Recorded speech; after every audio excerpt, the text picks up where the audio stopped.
This is Daftaboutcraft, the craft beer podcast, proudly brought to you in association with award-winning independent drinks retailer Real Drinks.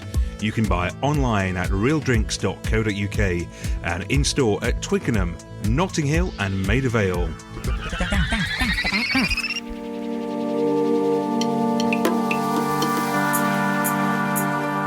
And a very warm welcome to the latest episode of Daftaboutcraft, the craft beer podcast. Here we are, it's lucky or unlucky, we'll see which it is, number 13, with me, Dave D.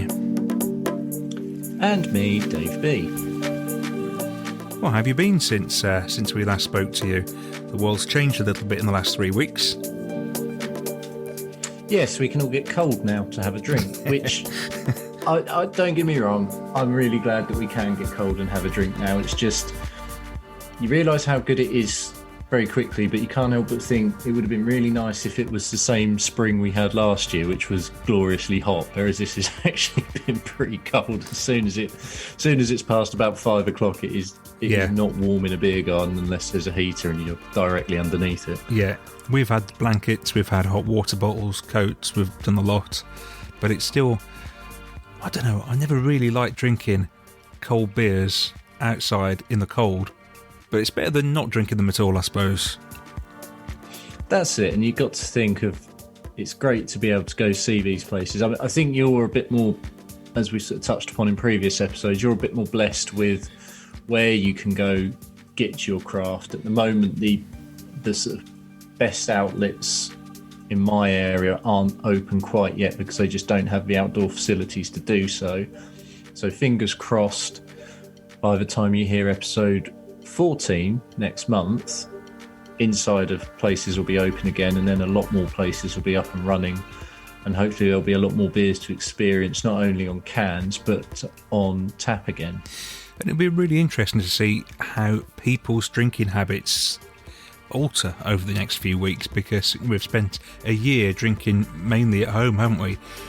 Buying lots of beer and drinking it at home, and I guess that's going to change. Although I think personally for me, I will carry on doing that quite a lot.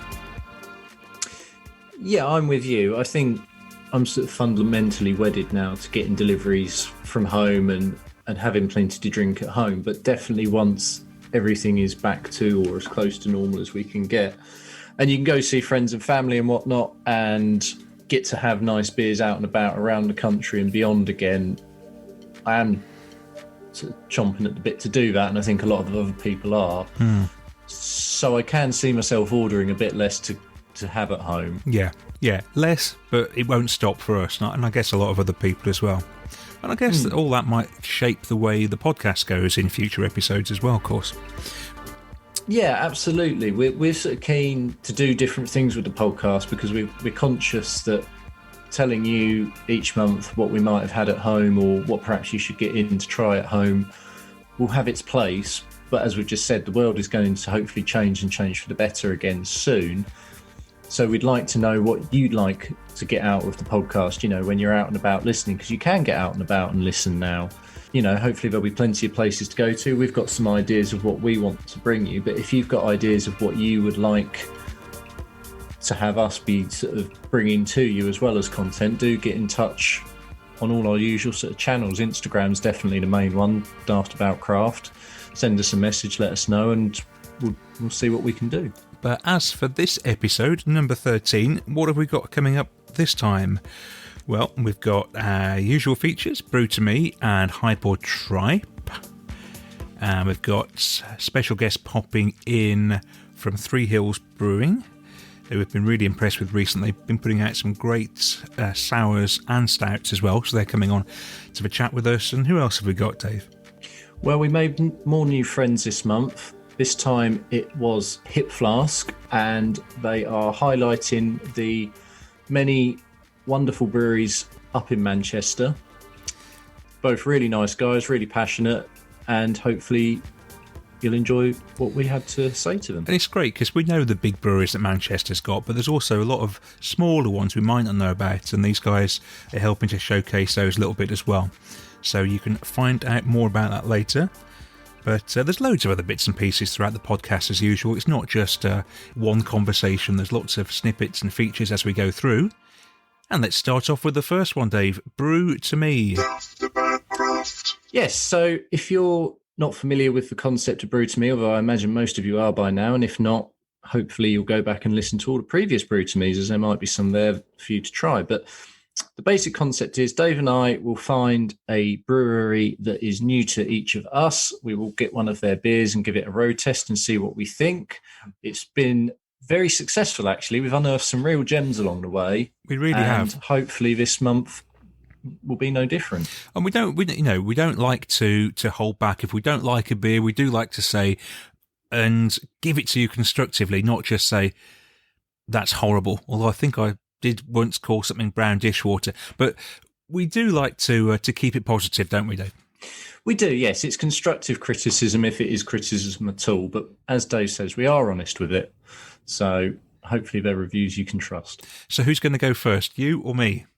I'm interested because you hinted that you have something which isn't perhaps strictly craft. So you go first. Okay, well, a couple of weekends ago, my wife was out and about at a garden centre and she sent me a picture of some beer in the garden centre.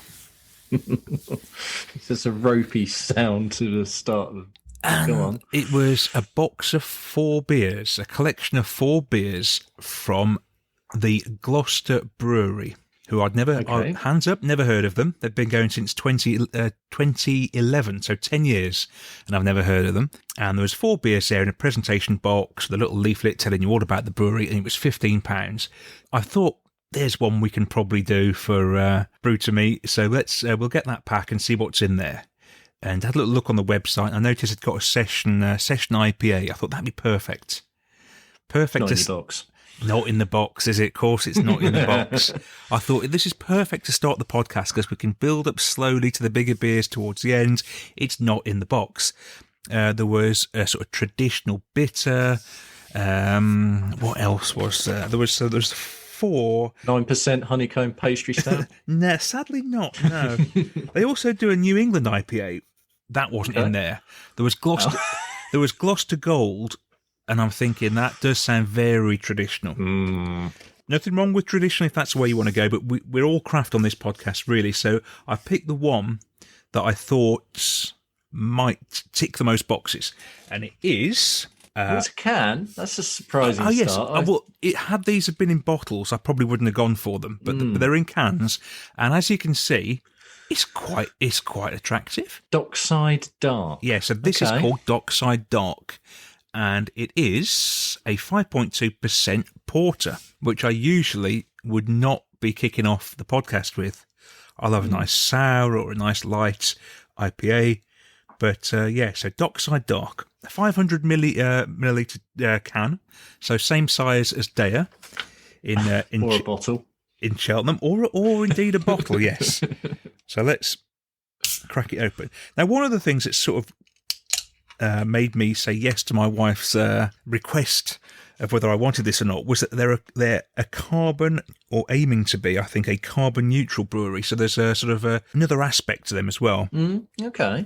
But what we need to know is if the beer lives up to it. Yeah, I'm just looking. As I was mentioning the carbon neutral there, be aiming to become carbon neutral by the end of 2022. Right, so not far swift away. Target, Yeah, that's the pour of an amateur. I've got about 5 mils of liquid and 35 mils of head. That is appalling. Now, we've had a few darker beers recently, we've smelt them, and what have we said? They smell of water. Correct. This is the same as the one from Verdant that we had. One last time, which ended up being really good. What was that? Your Polly's Imperial. The Rivolita, yes, which was fantastic. So the head's dissipated a little bit now, so I've got equal volume. Now it just looks like a bad Guinness. Yes. So it's nice and dark. Yeah.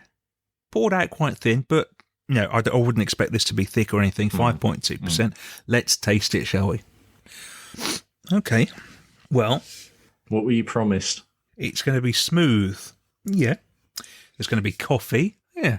And there's going to be chocolates, of course. It's there. It's all there. but I'd like the levels amped up a bit. It's a bit Safe? it's a little bit safe, but with them being a more traditional brewery, that is what I would expect. You can't start giving people who like your traditional porters massively amped up versions, can you? It's not going to go down very well with them. No, it has to be a drip feed sort of process. Quite roasty. It's not unpleasant by any means. If I actually had this on cask in a traditional setting, I probably think it wasn't too bad at all, actually. Well, it's interesting because they say there's a little section here about why they moved to cans. And we moved 100% of our small pack beer into fully recyclable cans because the beer stays fresher longer, which it does. It reduces their carbon footprint again. It's lighter to transport and it's easier to recycle than glass. So it's all the environmental aspects they're thinking of. So that here. decision is more towards their carbon neutral aim than perhaps appealing to the craft market. Yeah, I'm not saying that they are trying to appeal to the craft market. Although, looking at the cans, as we did at the start... Yes. Yeah. I think probably what they're trying to achieve here is to stick with their intended audience, but maybe cross over a little bit and grab a few craft fans as well. Which they've done. Enticing people in garden centres. Yes. Notice I say it's my wife in the garden centre, not me. I do not spend Sunday afternoons in garden centres. Anything but. I'm going to keep drinking this. Why don't you crack yours open and tell us a bit about it? Okay, so there is a sort of small similarity in the sense that my brewery, I would suggest, well, actually not suggest, would know that they would have a bit of a cask background as well, because it says so on their website and they're quite open about it.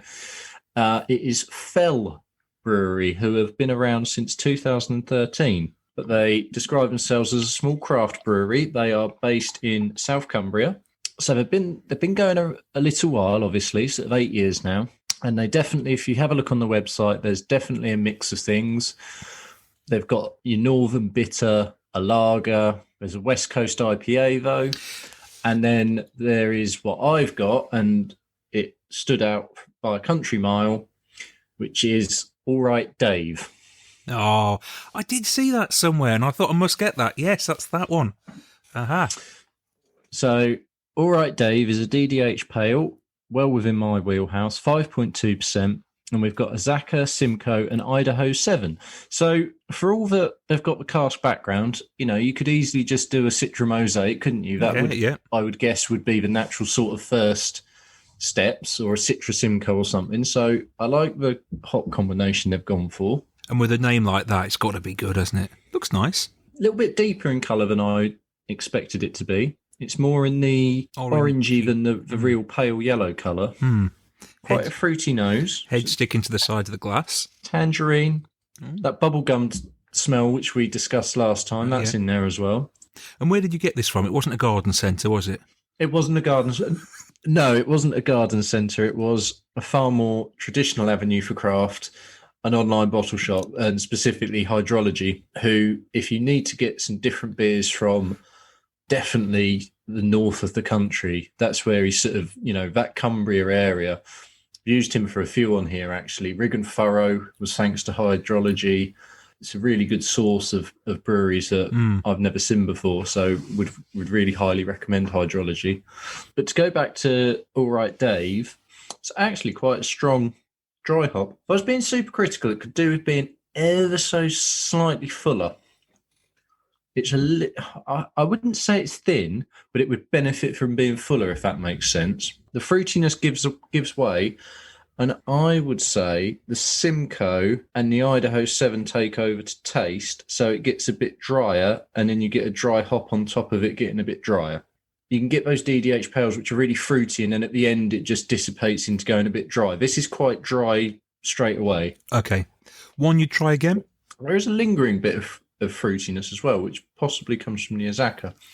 Yeah, I don't mind this at all. It's not the best DDH I've ever had, but it's by no means the worst. It would sit comfortably in the middle, possibly even slightly above the middle, because it does manage to sort of differentiate itself by just being that touch drier, and I don't mind that at all. Solid beer. It's worthy of our name then. Yes, I would say it's done the Dave name proud. It's not let us down at all. Excellent. Well, I'm still sipping away on my Gloucester Brewery Dockside Dock. Dockside because they're actually based on the docks in Gloucester. And they've got a tap room there as well. Like we said, this is very traditional, very one note, doesn't go very far. The note is pleasant enough. I would probably want there to be a lot more rich decadence in there and a lot more coffee and chocolate as well. But that's a personal thing from a craft drinker rather than a traditional drinker of this style. I'd be really interested to see how Gloucester Brewery get on with their Session IPA and their New England IPA and whether they are what we would expect. I really would. And shame they weren't in the box. But I think it's doing its job and it's in its lane quite nicely there.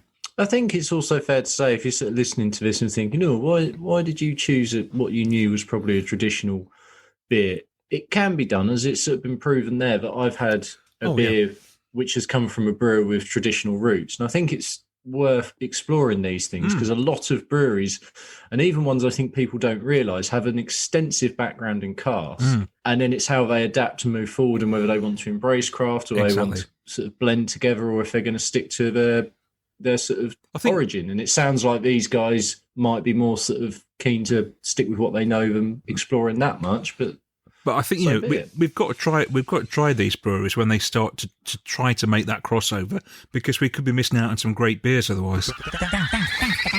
Well, it's time to welcome some guests onto the podcast now, and we have got Phil and Sam from Hip Flask in Manchester, and we only heard about them fairly recently, and we were intrigued to find out more. And here they are. Good evening, gents.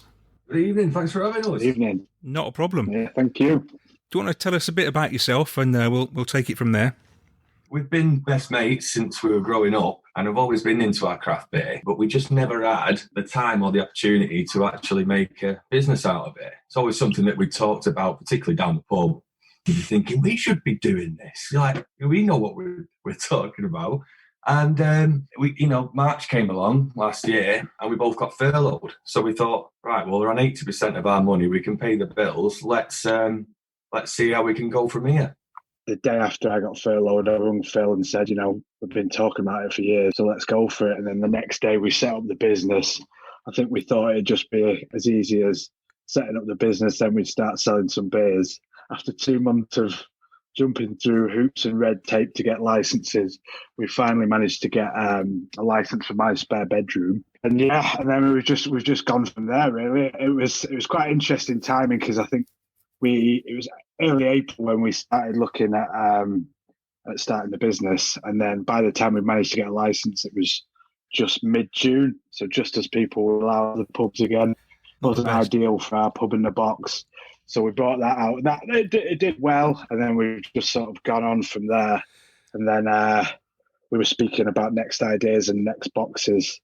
And then we, obviously both being from Manchester, both being based in Manchester, we just thought, there's so many good breweries around here to go at, and we were all the breweries were struggling, and all the pubs were struggling, so we just wanted to sort of do our bit to help them as well, and that's when we came up with the Manchester box and the Manchester series. I love it. It's a great idea. I love the Manchester scene as well. So you guys are basically selling Manchester craft beers in a box and showcasing all the breweries in your own area. It's a great idea. Yeah, it was born out sort of necessity, really, because a lot of these the packages, they're sort of in between macro and micro.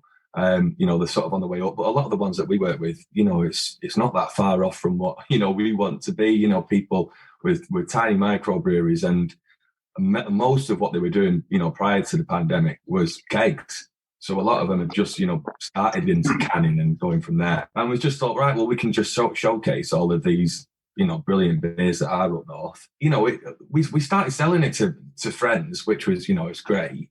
And then it started, getting the word out a bit. In like November and December, we were selling these boxes of Manchester beer. They're going out as far as like Barcelona, Brussels. Wow. And it was great. I just had this, you have this idea of someone sat on a veranda in Barcelona and thinking, you know what I need? Some Manchester beers. I love it. And then Brexit hit. And then it's all been on the back of a fag packet business plan, and we've just been rolling with the punches as we've gone. Yeah. It's just been it's been a journey. But I tell you what, if you could make a business work with Brexit and with coronavirus and everything else that's gone with it over the last year, that bodes pretty well, I think, doesn't it? Yeah, definitely. So we were both furloughed for a few months, started the business. That was going well, and then I got made redundant. And then obviously my girlfriend is now pregnant, so we really have to make it work. So it's just been one hell of a 12 months. Yeah, wow. So you've got no option but to make a go of it then. But yeah, it was. It was like I say, with Sam doing, saying it was off the back of a fag packet. It was a case of like, when we first started up, like my history sort of like in hospitality, and I knew about licenses, but I didn't realise. I thought you could just get it like a personal license. You do a day course and then go down and do it. It's distance from the house and things like that. Like when you said a bedroom, because funnily enough, it was a couple of years ago, I looked at doing exactly the same thing as what you guys are doing now. But Dave and I didn't know that we were both into as craft beer as we were. So it was just me. And I sort of got the idea, got a graphic designer looking at it and that. And then I just sort of didn't think I could probably stand it up on my own. So it sort of never materialised. But the licensing side of things isn't as straightforward as you think at all, is it? Well, you can't do it on your own. No, I found that. when something goes wrong, you just end up in this permanent loop of thinking, right, everyone's out to get me, everyone's so anti-business. And then, of course, someone said, well, they don't know you, that they obviously don't hate you. But it was tricky, because we if you go online, there's loads of people who say, oh, we'll do it, we'll get a license for you. It'll cost you, $2,000.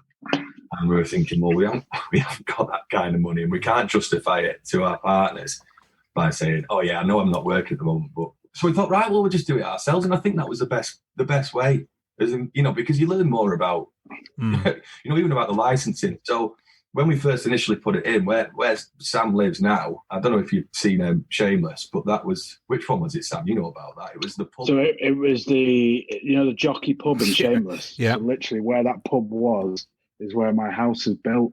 Really? Now. Wow. So we're keeping the alcohol theme going. Yeah. Love it. Yeah. So obviously when we first proposed to do that, the area had been gentrified, so they pumped so much money in the area, and they were like, oh God, no, we don't want like a new pub opening up. And we were trying to explain that it's an online business to like council members, and they just weren't getting us at all. I was saying, look, like, it's not, we're not flogging, cheap cider here. And they were saying, but you're an off-license.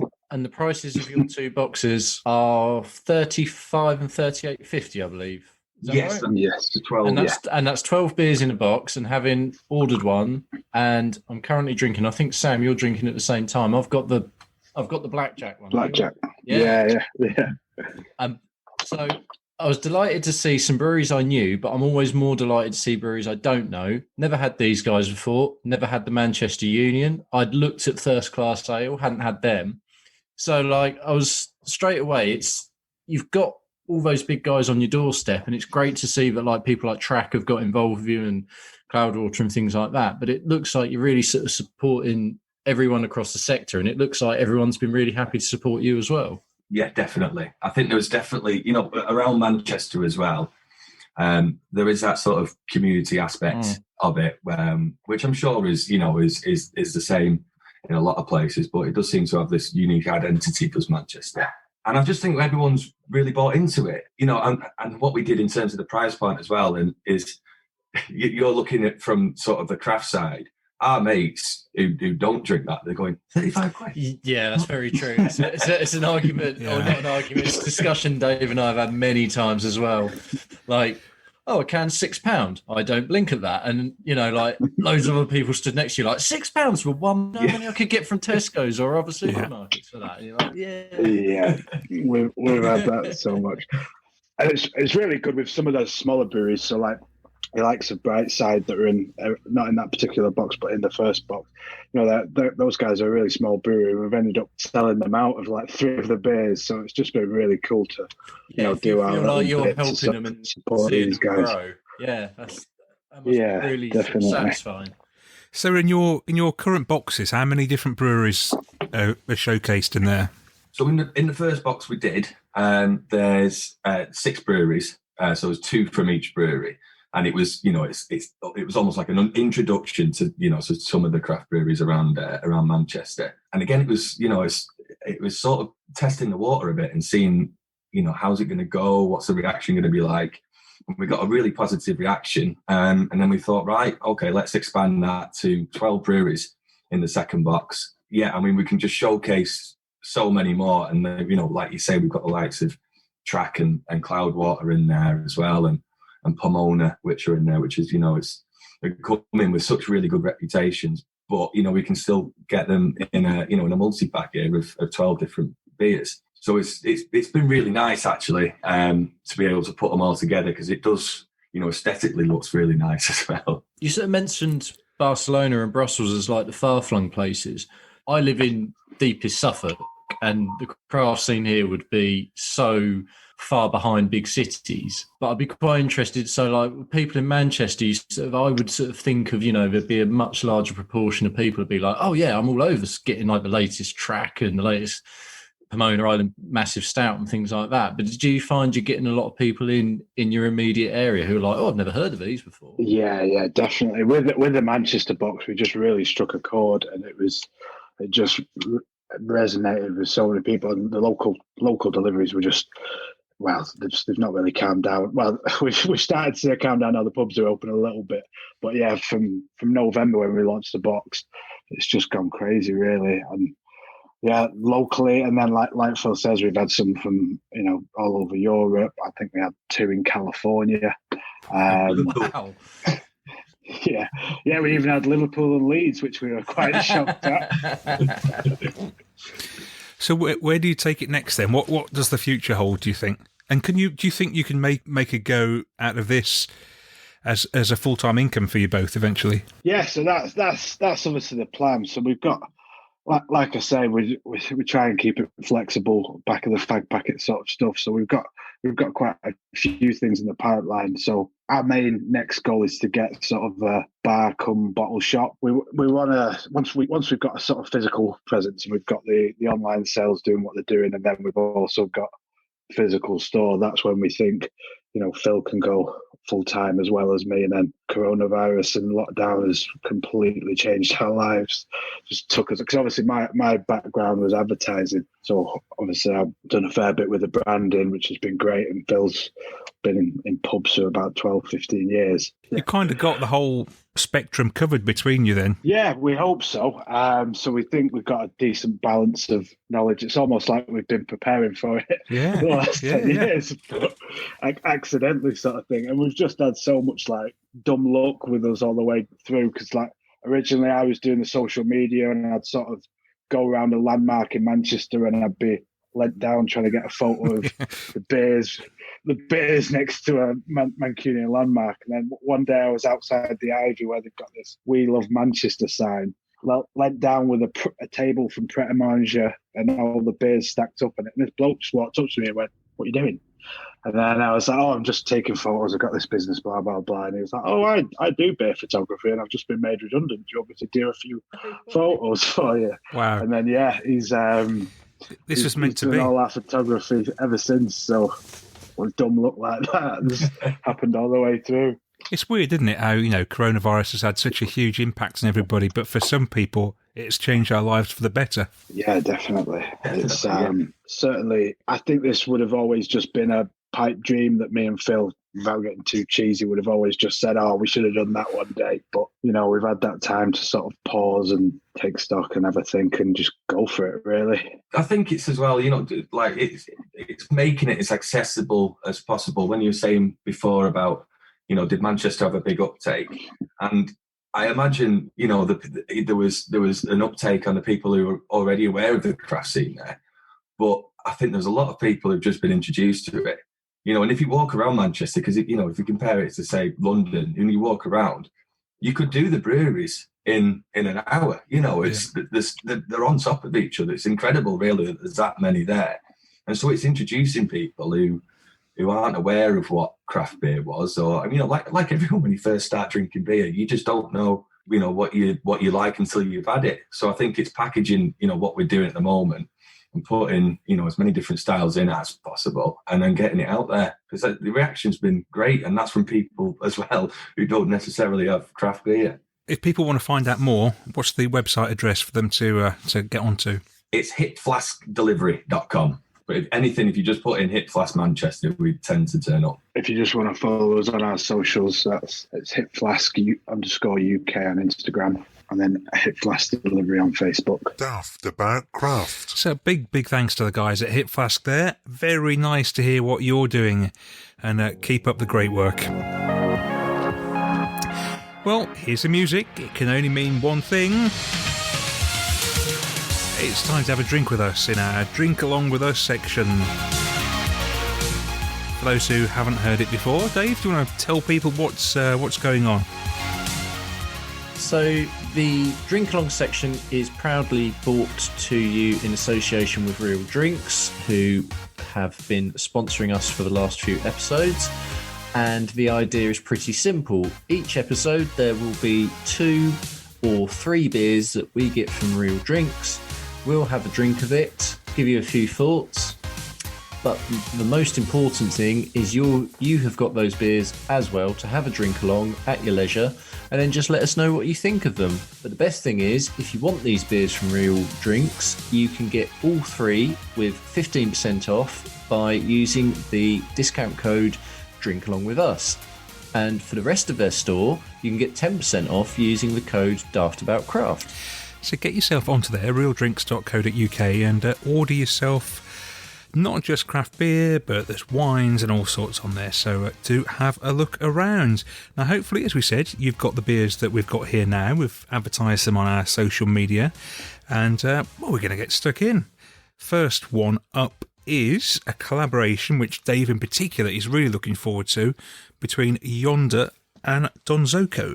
Yeah, this would be one that's probably more in my wheelhouse than yours, Dave. I love Donzoko. I love what Reese does, sort of reimagining lager styles, and there's sort of a heavy amount of influence from Germany, and he does an exceptional job of sort of turning these classic beers into something modern with a craft twist. Yonder I've not had nearly as much from, and I'm really interested to see what this is going to offer. It's Sundial, which is a foraged lager. This is what Yonder are sort of famed for, their local foraging for ingredients. So their influence is pretty obvious when you read the sort of blurb on the back of the can. It's a delicious herbal Hell's beer brewed with Somerset nettles, a close biological relative to hops. So we've got a beer brewed with nettles. So that's your Yonder influence, and it's a lager, so that's your Donzoko influence. I wondered what I could do with all the nettles I've been pulling out of the... Well, are yours local Somerset nettles? I don't know if West Midlands nettles quite lend themselves to a Hell's. There's only one way to find out. These are Staffordshire nettles, I think. Sorry, Staffordshire. I might have to, Well, I poured it out. You poured it out. Looks good. So it's a very interesting nose on that. It's not quite what I thought it would be, to be honest. Well, I didn't know nettles could do that. What's it done? Well, it's made a very nice lager, I would say. What? Quite nutty on the back end. The nose, as you say, it's a bit grassy, but it's also quite herbal, isn't it? It is. Do you know what I had in my mind for some reason? There was some lime involved in this. I think it's the colours on the can, those green colours. That alludes to the nettles, of course. Yeah, I know what you mean. It almost, as much as that would probably be would be frowned upon. I wonder what a lime wedge would do in that. It might be quite nice. Might work. Might give it a bit of. Certainly give it a bit of a zing. It's quite earthy, isn't it? I like this. I don't know if I like it more than straight Donzoko or straight Yonder, but I like it as a concept, and it's not badly executed whatsoever. If you like this and you sort of like this idea of lager being a bit different, I'd just say, right, go try all the other Donzoko you can get your hands on, because so much of the stuff is really, really good. And equally, if you like your sort of stuff that's been foraged, Yonder do a great select, and particularly sort of sours and wild beers. Yonder are obviously experts. Yeah, in they that sort of sort mess of thing. around with a lot of mixed fermentation and things like that, don't they? Which is obviously more into playing to your strengths. Yeah, I mean, yeah, I like that. It's I can tell you're not quite as convinced, but It's not so much in my ballpark as yours, but I'm happy enough with it. I've no issue with that at all. It's perfectly drinkable. It is a little bit different, which I like. Yeah, I mean, And- we're all for different. We love Yeah. things that are different. So I can't knock it at all. I would that lime is still wedged in my head, and I would like to. Yeah, lime wedge. Yeah, it's clever, that, isn't it? I'd like to just get a bit of lime and chuck it in there and see what it does. Sorry, Don Zoko and Yonder, if I'm being a bit of a heathen Trying to there. make it a Corona. But yeah, I'll maybe try that one. Right, okay. Well, mixed reviews there, but I think the overall sense is that we like it. We're slowly going up the scale with the 3 beers we've got and ending on a dark one, but we're going a House IPA next. House IPA from Howling Hops. Yeah, I've had plenty of Howling Hops. I had a mixed pack from them, I think it was last summer, about 24 various cans. They're pretty good, they're pretty solid operators from what I can gather. And this House IPA, weighing in at 6.9%, it's no exception. I like it a lot. It tastes very good. Nice sort of fruity, aromatic nose. Very heavily, it's a very sweet nose, isn't it? It's sort of tasting that. There's some familiar hops in there, and it's something else that is not so familiar. I haven't had a quick look. It's Mosaic is your common hop, and then Motueka is your uncommon one. That makes sense, yeah. And it's actually a lot like something where you would chuck Yukino in it. Because it's a really sweet nose, and then that Yukino is quite earthy, and we're on sort of quite an earthy Sort of level. tip, it seems, this time. But And I think that second hop there is levelling it all out a little bit. I think I've said this before, but I quite like now when breweries are not afraid to do something a little bit different with the style, because it's so easy to, relatively speaking, to make an IPA, a New England IPA, and just use various combinations and various amounts of sort of citrus, Simcoe, Mosaic, forever and anon. Do something a bit different and you get a different result. And it might not be to everyone's taste, but it's worth doing, I think. There's 1,000,001 IPAs out there, aren't there? A lot of them do taste very similar, but this one is a little bit different, and I quite like it. It's nice and soft, and that Motueka, just making it that sort of, it's that earthy, a little bit floral at the end, and it's just gives way to not being fruit at the end. It's just a bit different. I like that. I think that'd be very nice on tap. And they've got a tap room, haven't they, Howling Hops, of course? They have. Funnily enough, I have visited their tap room, but it was at the end of a very boozy day, and I don't really remember it. So We've got a long list of places to go. Maybe we should add that to the list. I remember it's opposite another tap, but I forget whose tap it's opposite. I'm going to imagine you went in there first as well, in the other one. I don't even think I made the other one. Right, shall we have a go at number 3 on the Drinkalong? Sure. So, as we often do, we're ending on a dark note, and we are going down a little bit, actually, in ABV. That was 6.9.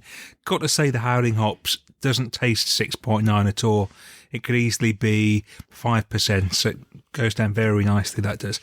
So we're going to Phantom Brewing from Reading, and this is Half Moon Glow, which is an almond and vanilla stout, which you're really looking forward to because you hate almonds.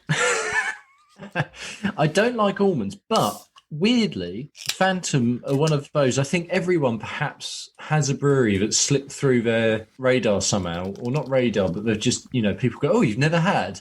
I've never had any Phantom, and I'm pretty sure that's a bit of a strange take because I think they're quite sort of prevalent and a lot of people have had them. I've just never had any, so I'm interested to see what this does. I think I've had the odd one or two, but not a huge amount. Very nutty on the nose, I think, from what I can get there. Yeah, it's quite a sweet nose, as you'd expect for almond and vanilla. By the way, on the last drink along, we talked a little bit about owls. Do you remember? And I said, Yes, we did. I said to you, can you identify an owl by its hoot? And you thought you probably could, but we weren't too sure.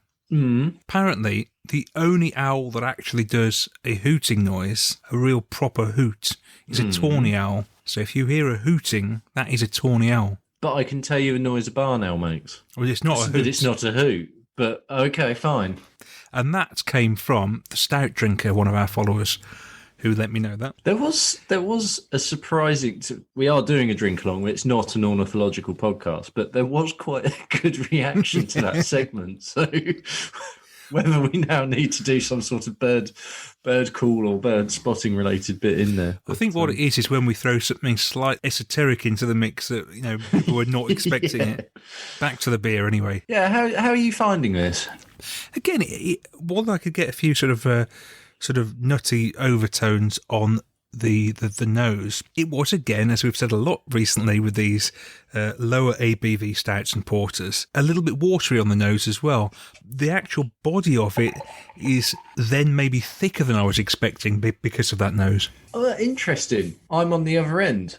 I would like the body to be a little bit thicker. Oh, really? I just think that, if the body was a little bit thicker and it was maybe 8% instead of 6%, and just would bring those flavours out a bit more and make it that bit fuller and bit more luxurious, I'd be in. I don't mind the almond. The almond's it's pretty OTT as I thought it It's might quite be. subtle, I think, isn't it? And the vanilla's definitely there. I wonder, actually, this could be one of those prime ones, cask or keg, yep. And I reckon it might be really, really good.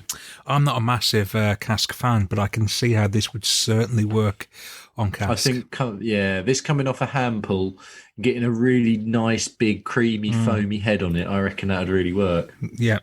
The flavours are just a little bit too muted for me. Yeah, a little bit subdued, but I think it's a really easy drinking stout. And I think if you like your flavours quite subtle, I think you'll really like that. And you'll maybe keep picking up something a little bit different each time. That'll make you keep going back to drinking it. That's a really mixed bag there of different styles. And something for everybody. And hopefully you enjoyed one, two, or even all three of them. Do let us know. We'd love to hear from you. Find us on Instagram, Daftaboutcraft1.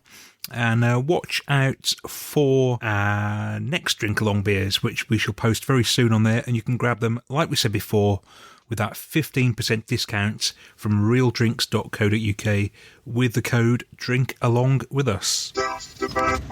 Hi Dave and Dave, this is Andy, the founder of Three Hills Brewing. We are a small batch brewery brewing a wide range of styles out of Northamptonshire and Bermondsey. Currently we are focusing on sessionable NEPAs, heavily fruited sours and imperial stouts, but we also like to make lots of seasonal styles, and there isn't really a style that we don't do. We're constantly experimenting, using the best ingredients we have available to us and trying out new things with the process and with our equipment. One area that we haven't gone too far into is the lager sector, but as we grow, we plan to do more. I actually trained as a brewer in a German brewery based in Shanghai. This was a great training to learn how to brew things precisely and the same every time, but it's also super fun to make new things all the time. And that's what we're really about at Three Hills Brewing. We just love research and development. We also have an ever-expanding barrel aging program where we have a range of barrels from Speyside whiskey to Venezuelan rum to Martinique rum and some very interesting sherry and wine barrels. We're hoping that we can continue to expand this program as we've got a little bit of a barrel addiction. They're very exciting to work with. The effect of wood and time on the beer is extremely satisfying and mysterious. So yeah, we hope to continue to brew and condition more beers in barrel. We're also hoping to attend some beer festivals this year. We've missed those. We are attending the Mikkeller Beer Celebration in Copenhagen in October, if everything goes to plan. So that should be really cool. We're really looking forward to meeting some of the best international brewers and drinking a few beers and pouring a few beers. It's always good fun. So we're also just starting to get back into kegs as the pubs are reopening. And this year we've decided to really put our efforts behind our flagship session NEPA, Hadron. Previously this was a double dry hop pale, but this year we've rebranded it to the session NEPA and we've added 2 extra hops into the recipe. So it's Cryo Citra, Cryo Mosaic, Cryo Eldorado and Brew 1. It's a great beer, super fruity, tropical juicy, great for all the beer gardens and the hot weather that is hopefully coming. We're also doing some very special heavily fruited sours in keg. The first one will be Peach Melba. So that's a peach and vanilla mixed fermented sour beer that will be served with raspberry syrup. So it'll be like a proper peach Melba in a glass. We're also planning to do a double version of the Session Nipa Hadron. We might also do black IPA version. And we generally have a big Imperial Stout available in keg also. It's a busy time for us right now, as we're preparing for the opening of our Bermondsey tap room on the 22nd of May. The tap room has 3 bars with a total of 21 taps, and we will have a rotating selection of our own beers and also some guest beers and probably some natural wine or Prosecco and a cocktail. We've also got a couple of really cool collaboration beers on the horizon. We did one with our friends at Carnival Brewing up in Liverpool. They've made a coconut imperial black IPA, and we've made a hazelnut and banana cannoli imperial stout. We've had really good success with banana flavours and hazelnut flavours and imperial stouts before, and we thought combining these two together would make the ultimate flavoursome, big, rich, decadent dark beer. And keeping on the dark beer train, we've done another collab with the Emperor's Brewery, the highest rated brewery in England. We did a chocolate and chili imperial stout that will probably be about 14%. It's definitely the biggest beer we've ever done, and it's got loads of molasses and demerara sugar in it, and it's like very, very, very unctuous and looking to be a really good one. So yeah, we're looking forward to releasing that. So thanks for having me on, guys. We hope that as of May 22nd, we can start inviting more people down to see our new tap room in Bermondsey. And if you've got time, please come and check us out. Yeah, thanks again. Bye-bye. Well, big thank you there to Three Hills from Northamptonshire. Really enjoying their beers recently, and great to hear what's been going on with them. Looking forward to lots more over the months ahead. Okay, time for something else now in Daftaboutcraft. It's our favourite beer section. In Tried and Tested. Favourite beer I've drunk since the last episode was from Nothing Bound, and it was on tap at a local little cafe bar near to me. It was Connecticut. Absolutely amazing it was. I cannot tell you what it was like to drink on tap again. Craft on tap. It was just incredible. So much fruit and haze. And it got the full 5 out of 5 from me on Untapped. And not unfairly, brilliant beer from Nothing Bound. Back you, Dave. Mine is influenced by a visit to a tap room, because I got to meet my best friend who I'd not seen in well over a year, and we met halfway between us, which was St Albans, and that meant we got to try the Mad Squirrel tap room. If you get the chance to do that, I'd really recommend it. And they are perfectly set up for outside. It's all undercover, not the hugest area, but all undercover, lots of heat lamps, really nice, really good food as well. Would highly recommend all that. And the fridges are full of their own stuff with a little bit of guest beer. Had some nice stuff on there on tap, but then came away with some cans from the fridge, and the best one I've had and the best beer I've had since the last episode is by them, and it is Supreme, which is a 12% Imperial Double Pastry Stout. It was very big, very smooth. There was an awful lot of tonka bean in there, but not with it just tasting of coffee. It did manage to keep rounding itself out. Just a really good, big, decadent stout. And talking about stouts and big beers. And now it's time for Hype or Tripe. It's time for Hype or Tripe. Our 13th edition of Hype or Tripe on the 13th edition of the Daftaboutcraft podcast. This is where we get a beer that's we've seen in lots of places, lots of shelves. We've seen it getting good reviews, and then we road test it to see if it lives up to the hype. What's the beer this time, Dave? This one is one we both saw was starting to get a bit of traction and a bit of love, and must be doing quite well, because it wasn't completely straightforward to get hold of. You had it without realising you had it almost, because you keep buying beers from your local one of your local bottle shops, Hall, and they have a lovely subscription service which you are fully taking advantage of. But I don't have that luxury, and I did have to have a little bit of a hunt around to get hold of it. But again, Hydrology, who I did mention earlier in the episode, have it, or certainly had it, and I managed to get a can from Andy, who sent it out very quickly, so big thanks to him. But without further ado, the beer in question is the Imperial Bueno Shake from Unbarred. Now, Unbarred haven't actually featured on the episode before, have they? They haven't. At all. They haven't, but we've both had plenty of their beers over the time we've been doing the podcast. I've got a few of their empty cans up on the wall at the side of me, on the beer wall. I've got a Bakewell Tart stout over there I can see. Yeah, and I quite like them, Bard. They do some good stuff. And I've had their normal version of this, which I didn't dislike. You've had it as well. You weren't quite so keen, were you? No, I sort of noticed, having a look back, using Untapped just as a very rough metric, people love the normal Bueno, because we're in that S43 territory before when we did the one we're not allowed to talk about beer, which was based on a chocolate bar. Now, this is also based on a chocolate, I wouldn't even say bar, it's more of a, I don't know, chocolate snack. And the giveaway is on the name of a milk stout with chocolate and hazelnut that's kind of bueno. You can infer from that what you will.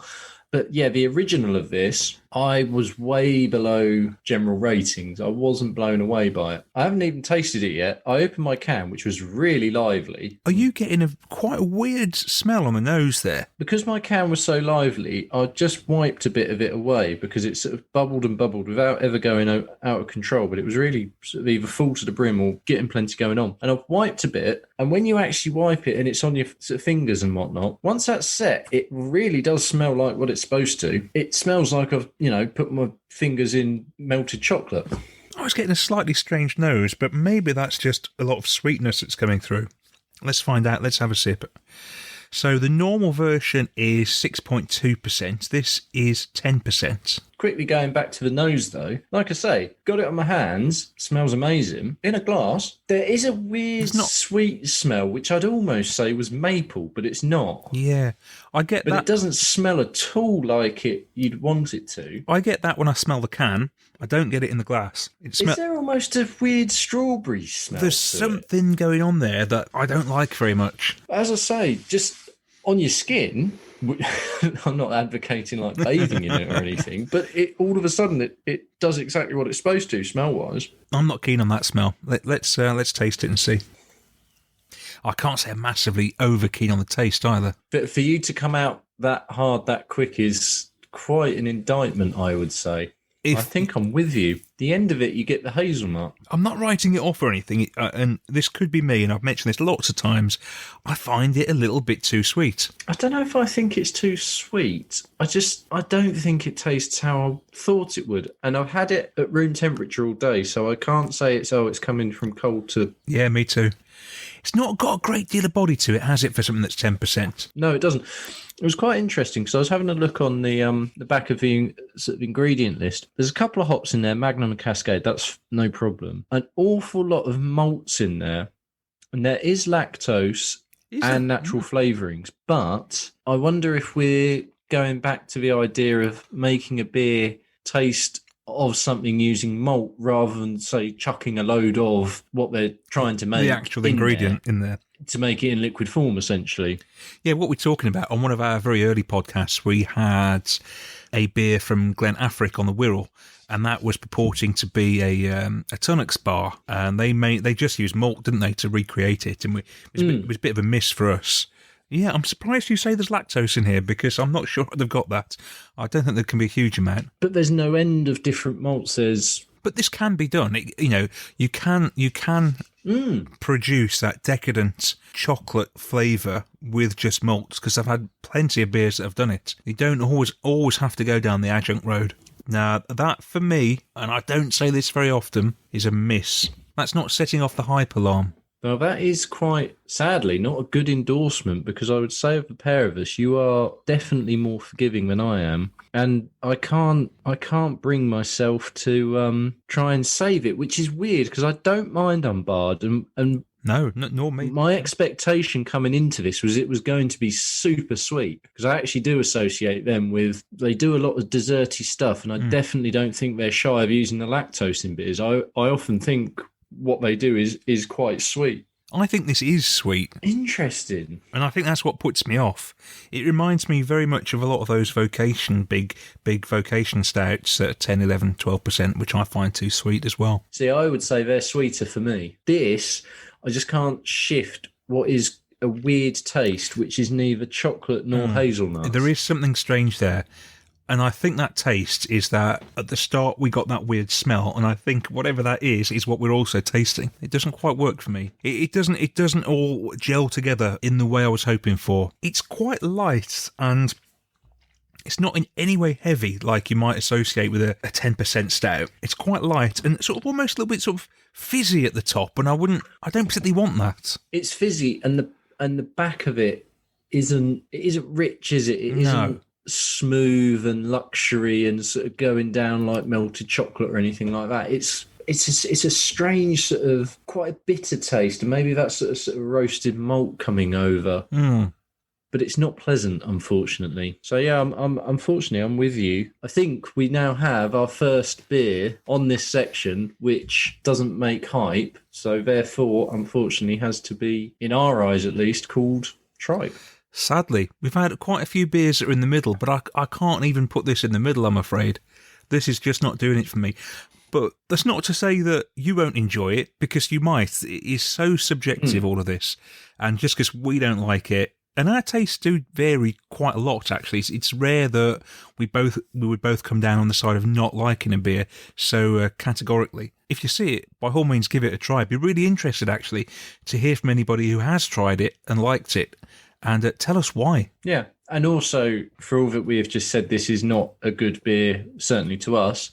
That is not a reflection on a whole as unbarred. Oh, absolutely not, no. They are a good brewery. I've definitely had good beers from them. Unfortunately, this one just has not hit the mark. Daftaboutcraft. That's it for this episode of Daftaboutcraft, but Dave D and Dave B will be back on May 31st. You have been listening to Daftaboutcraft, the craft beer podcast, proudly brought to you in association with award-winning independent drinks retailer Real Drinks. You can buy online at realdrinks.co.uk and in-store at Twickenham, Notting Hill and Maida Vale.